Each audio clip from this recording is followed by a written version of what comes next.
నా హృదయపూర్వక నమస్కారం. ఎంతో హుందాగా ఈ గౌరవ చట్టసభను నడుపుతున్న మీ విధి విధానాలకి, అలాగే చట్టసభలో సమయపాలనను పాటిస్తూ సభ్యులందరూ ఎంతో హుందాగా, ఎంతో గౌరవప్రదంగా ప్రజా సమస్యల్ని, వాటి పరిష్కార మార్గాలను వెతకాలని మా అందరికీ మీ అపారమైన అనుభవంతో దిశానిర్దేశకత్వం చేస్తున్న మీకు, జనసేన పార్టీ తరపు నుంచి, మా ఎన్డీఏ కూటమి తరపు నుంచి నా హృదయపూర్వక నమస్కారం, కృతజ్ఞత. సాంకేతికంగా ఇది 3వ బడ్జెట్ సమావేశం అయినప్పటికీ పూర్తి స్థాయి బడ్జెట్ సమావేశంగా ఇది 2వది. 5 కోట్ల పైచిలుకు ప్రజలు ఆశల్ని, ఆకాంక్షల్ని ముందుకు తీసుకువెళ్తూ వారి కష్టాలకి, కన్నీళ్ళకి పరిష్కార మార్గాలను వెతకడానికి 164 మంది సభ్యులున్న ఈ ఎన్డీఏ కూటమిని తన అపారమైన 4 దశాబ్దాల రాజకీయ పాలనానుభవంతో రాష్ట్ర విభజన సమయం నుంచి గత ప్రభుత్వ అవినీతి, అరాచక పాలన వల్ల వచ్చిన వారసత్వ సమస్యలన్నింటినీ పరిష్కరిస్తూ సంక్షేమంతో పాటు ఆంధ్రప్రదేశ్ అభివృద్ధి పదం వైపు నడిపిస్తున్న గౌరవ ముఖ్యమంత్రి శ్రీ నారా చంద్రబాబు నాయుడు గారికి నా హృదయపూర్వక నమస్కారం. మంత్రివర్గ సహచరులకి, తోటి శాసనసభ్యులకి నమస్కరిస్తున్నాను. ఇంకో 3 నెలల్లో 2 సంవత్సరాల పాలనని పూర్తి చేసుకోబోతున్న ఎన్డీఏ ప్రభుత్వం చాలా కాల పరీక్షలను తట్టుకొని, ఒక అరాచక పాలన ఎదుర్కొని ఎన్నికల సమరంలో విజేతగా నిలబడింది. మనల్ని గెలిపించి ఈ నేలకి సేవ చేసిన భాగ్యం కలిగించినందుకు 5 కోట్ల రాష్ట్ర ప్రజలకు కృతజ్ఞత చేతులెత్తి నమస్కరిస్తున్నాను. రాష్ట్ర ప్రజలకి అండగా నిలబడుతున్న టీడీపీ, బీజేపీ, జనసేన పార్టీల నాయకులకి, కార్యకర్తలకు కూడా నేను నమస్కరిస్తున్నాను. నీలో సాహసం ఉంటే దేశం అంధకారంలో ఉంటుందా అని కవి శేషేంద్ర గారు రాసిన వాక్యానికి నిలువెత్తు ప్రతిరూపం భారతదేశ గౌరవ ప్రధానమంత్రి శ్రీ నరేంద్ర మోదీ గారు. వారు అందిస్తున్న సహకారానికి ఎన్డీఏ కూటమి తరఫున, ఆంధ్రప్రదేశ్ రాష్ట్ర ప్రజల తరఫున నా హృదయపూర్వక ధన్యవాదాలు తెలియజేస్తున్నాను. ఆంధ్రప్రదేశ్ రాష్ట్ర ప్రథమ పౌరులు, రాజ్యాంగ సంరక్షకులు, రాజ్యాధినేత justice, former supreme court justice S Abdul Nazeer గారు చేసిన బడ్జెట్ ప్రసంగం చాలా ప్రేరణ ఇచ్చింది. ఆంధ్ర రాష్ట్ర భవిష్యత్తుకు బలమైన పునాదులు వేస్తుంది. వికసిత్ భారత్లో భాగంగా వికసిత్ ఆంధ్రప్రదేశ్ లక్ష్యంగా సాగింది. గౌరవ రాజ్యపాలకులు శ్రీ అబ్దుల్ నజీర్ గారు బడ్జెట్ ప్రసంగం వింటున్నంతసేపు ఆద్యంతం భారతరత్న శ్రీ అటల్ బిహారీ వాజ్పేయి గారు మాటలే నా మనసులో మెదిలినాయి. వారు అన్న మాటలు, Bharat needs a government that cares, Bharat needs a government that will reach out to the last person the last. ఆ స్ఫూర్తితోనే గౌరవ ముఖ్యమంత్రి శ్రీ నారా చంద్రబాబు నాయుడు గారి నేతృత్వంలో నడుస్తున్న ఎన్డీఏ కూటమి ప్రభుత్వం దివ్యాంగులకి ఇచ్చే పెన్షన్లు 3,000 నుంచి 6,000కి చేశారు. మంచం నుంచి లేవలేని దివ్యాంగులకి 6,000 నుంచి 15,000 అందిస్తున్నారు. సామాజిక పెన్షన్లు 3,000 నుంచి 4,000కి పెంచారు. రాష్ట్ర వ్యాప్తంగా 63.25 లక్షల మందికి ఈ పెన్షన్ల ద్వారా 2,738 కోట్ల రూపాయలు అందజేస్తున్నారు. ప్రతి విద్యార్థికి 15,000 రూపాయల చొప్పున 67 లక్షల విద్యార్థులకు సంబంధించి 42 లక్షల తల్లుల ఖాతాల్లోకి నేరుగా 10,000 కోట్లు జమ చేశారు.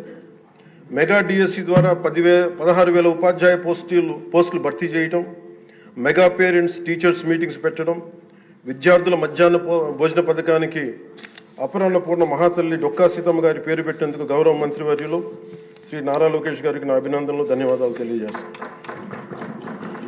మనకి అన్నం పెట్టే రైతాంగం కష్టాలు, కౌలు రైతుల కన్నీటి కథలు, అప్పులు, మరణాలు విన్నప్పుడల్లా ఆధునిక మహాభారతంలోని పంక్తులు జ్ఞప్తికి వస్తాయి. పొలాల కోరిక ఏమిటి?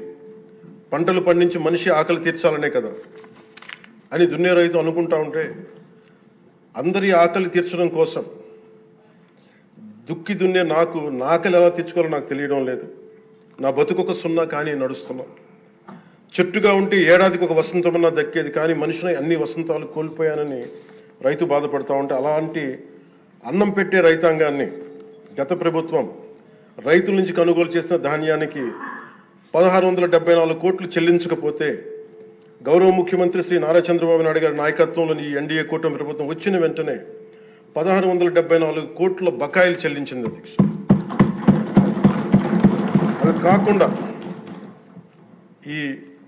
అది పే చేసిన తర్వాత దాని తర్వాత 10,650 కోట్లు 7.37 లక్షల రైతాంగానికి 24 గంటల్లోనే 10,650 కోట్లు వారి ఖాతాల్లో జమ చేయడం జరిగింది. ఇంకొక 53,000 మంది పైగా రైతులకి 48 గంటల్లో సుమారు 1,000 కోట్లు చెల్లించడం జరిగింది. తొలకరి వర్షం తర్వాత జలదానం చేసిన మేఘాలకి భూమిలో ఉన్న ఒక చిన్నారి గింజ మెడ బయట పెట్టి మొదటగా వచ్చిన 2 ఆకులను చేతులుగా జోడించిందంటే కృతజ్ఞతలు తెలిపిందని ఒక కవితా పంక్తుల్లో ఉంటాయి. అలా ఆ చిన్నారి మొలకలాగా ఈ ఎన్డీఏ ప్రభుత్వం అన్నం పెట్టే రైతాంగానికి కృతజ్ఞతతో అండగా నిలబడుతుంది. అలాగే గౌరవ సభ సాక్షిగా కౌలు రైతుల కష్టాలు కన్నీళ్లు తెలిసిన వాడిగా మీ వాడిగా చెప్తున్నాను. కౌలు రైతాంగానికి భూమిని ఫలాలుగా పంటలుగా మార్చే ప్రవీణత ఉన్నవాడు ధైర్యం కోల్పోనక్కర్లేదు. మట్టిలో ఉన్న కస్తూరి తీసే మనిషికి జీవన పరిమళాల కొరత లేదు. సోదరులైన కౌలు రైతులందరికీ మీరు ధైర్యంగా ఉండండి. మీరు నిండు నూరేళ్లు బతకాలి. మీకోసం ఈ ప్రభుత్వం నిరంతరం పనిచేస్తుందని తెలియజేసుకుంటున్నాను అధ్యక్ష. ఉమ్మడి ఆంధ్రప్రదేశ్ మాజీ ప్రభుత్వ ఉద్యోగి కొడుకుగా ప్రభుత్వ ఉద్యోగులు వారి నిరాశ నిస్పృహలు నేను అర్థం చేసుకోగలను. వారి ప్రతిభకి అనుభవానికి సమర్థతకి గుర్తింపు రానప్పుడు ఏమనుకుంటాను కవితా పంక్తులు తెలియజేస్తున్న అధ్యక్ష. ఈ దేశం నా ప్రతిభకు ఒక సమాధి, ఎంత దూరం నడిచినా ఎప్పుడు దూరం అంతే. అందుకే పంచాయతీరాజ్ శాఖ బాధ్యతలు తీసుకోగానే రూరల్ వాటర్ సప్లై బాధ్యతలు తీసుకోగానే 10,000 మందికి పైగా ఏకకాలంలో ఈ ఎన్డీఏ ప్రభుత్వం నారా చంద్రబాబు నాయుడు గారి నాయకత్వంలో ప్రమోషన్ ఇచ్చాం అధ్యక్ష. అది కూడా ఎలాంటి సిఫార్సులు లేకుండా 77 మందికి తొలిసారి జిల్లా పరిషత్ సీఈఓలుగా ప్రమోషన్లు ఇచ్చాం. సంస్కరణలో భాగంగా 77 డీడీఓ కార్యాలయాలు ప్రారంభించాం. దీనికి అండగా నిలబడ్డ గౌరవ ముఖ్యమంత్రి గారికి నా హృదయపూర్వక ధన్యవాదాలు తెలియజేస్తున్నాను. ఒక దేశాభివృద్ధికి ఆయువు పట్టు రహదారులు లేని చోట అభివృద్ధి శూన్యం. అభివృద్ధికి మూలమైనది రహదారులతో పాటు విద్యుత్, తాగునీరు, విద్య, వైద్యం, డ్రైన్స్ అండ్ శానిటేషన్. దాదాపు 2 ఏళ్ల పాలనలో ప్రపంచ కప్ గెలిచిన visually challenged women cricket team captain Deepika మొదలుకొని మొన్న పోలీస్ జాబ్స్కి లెటర్స్ ఇస్తున్నప్పుడు ఉద్యోగంలో వచ్చిన యువ కానిస్టేబుల్ కానీ, ఉదయగిరి నియోజకవర్గంలో స్కూల్ పిల్లలు కానీ ఇలా ఎందరో ఒకటే అడిగారు అధ్యక్ష. మాకు కనీసం నడవడానికి, మా స్కూల్కి వెళ్ళడానికి, మా ఊర్లు వెళ్ళడానికి, మాకు రిలేటెడ్ ఊర్లు వెళ్ళడానికి రోడ్లు వేయండి అని నిండు గర్భిణీలు కూడా ప్రాణాలు అరచేతులు పట్టుకుని కొండలు గుట్టలు దాటుకునే పరిస్థితుల్లో జాతీయ ఉపాధి హామీ పథకం కింద PM జన్మన్ రాష్ట్ర ప్రభుత్వ నిధులతోటి అడవి తల్లి బాట పేరిట 625 గిరిజన గ్రామాలను అనుసంధానిస్తూ 1,005 కోట్లతోటి 1,069 కిలోమీటర్ల రహదారుల నిర్మాణం చేపట్టాం. దాంట్లో దాదాపు సగం పైగా రోడ్ల నిర్మాణం పూర్తి చేశాం. కొన్ని రోడ్లు గంటల వ్యవధిలో కూడా మంజూరు చేశాం అధ్యక్ష. అలాగే మారుమూల ప్రాంత ప్రజలు, గిరిజన ప్రాంత ప్రజలు గొంతిమ కోరికలు కోరలేదు అధ్యక్ష. వారు అడుగుతుందల్లా చిన్నపాటి రోడ్ల సౌకర్యం వారు అడిగేది. ఆ రోడ్లు మంజూరు చేసినప్పుడు, పూర్తి చేసినప్పుడు ఆ ప్రజల కళ్ళలో నాకు అనిపించేది ఇవే. గుక్కెడు నిశ్శబ్దం తాగి చిరిగిన చీకట్లు కప్పుకొని పడున్న నాకు కమ్మని ఆశామధురమ కానుకగా తెచ్చాం. స్వాతంత్రం వచ్చి 7 దశాబ్దాలు దాటిన విద్యుత్ వెలుగులు లేని 17 కుటుంబాలు చెంది ఒక మారుమూలన గిరిజన గ్రామానికి ₹1,00,00,000 పైగా వెచ్చించి 17 కుటుంబాలున్న గ్రామానికి 9.6 కిలోమీటర్ల మేర 200 పైగా విద్యుత్ స్తంభాలను పాతి ట్రెడిషనల్ పవర్తో పాటు PM జన్మన్ పథకం కింద సోలార్, విండ్ ఎనర్జీతో పాటు హైబ్రిడ్ విద్యుత్ వ్యవస్థని ఏర్పాటు చేశాం అధ్యక్ష. ఆ విద్యుత్ వెలుగుల్లో, గిరిపుత్రుల్లో, గుండెల్లో నాకు ఈ భావన చాలా బలంగా తెలుసు. వెలిగిన బల్బును చూసి వారు ఒకటే అనుకున్నారు అధ్యక్ష, పొద్దు గుంకితే చీకట్లో బతికే ప్రజలు ఆ వెలుగుతున్న బల్బును చూసి ఎన్నాళ్ళకి మా అతిథిగా వచ్చాం, ఈ సుధీల కుటీరానికి ఇంత వెలుతురుని తెచ్చామని వారి గుండెల్లో ఉన్న వారికి ఆ భావన నాకు నిజంగా తెలిసింది అధ్యక్ష.